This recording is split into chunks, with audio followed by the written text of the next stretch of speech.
اور جو نہ دے اس کی برائی کرنے میں مبتلا ہو جاؤں، اور تو ہی عطا کرنے اور روک لینے کا اختیار رکھتا ہے، نہ کہ وہ۔ اے اللہ، محمد صلی اللہ علیہ وآلہ وسلم اور ان کی آل پر رحمت نازل فرما، اور مجھے ایسی صحت دے جو عبادت میں کام آئے، اور ایسی فرصت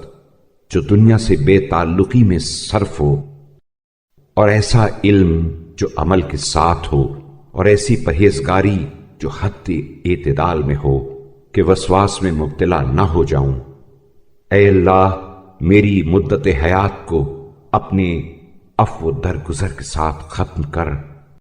اور میری آرزو کو رحمت کی امید میں کامیاب فرما، اور اپنی خوشنودی تک پہنچنے کے لیے راہ آسان کر، اور ہر حالت میں میرے عمل کو بہتر قرار دے۔ اے اللہ، محمد صلی اللہ علیہ وآلہ وسلم اور ان کی آل پر رحمت نازل فرما، اور مجھے غفلت کے لمحات میں اپنے ذکر کے لیے ہوشیار کر، اور مہلت کے دنوں میں اپنی اطاعت میں مصروف رکھ،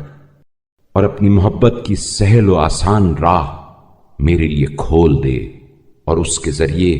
میرے لیے دنیا و آخرت کی بھلائی کو کامل کر دے۔ اے اللہ، محمد صلی اللہ علیہ وآلہ وسلم اور ان کی اولاد پر بہترین رحمت نازل فرما، ایسی رحمت جو اس سے پہلے تو نے مخلوقات میں سے کسی ایک پر نازل کی ہو،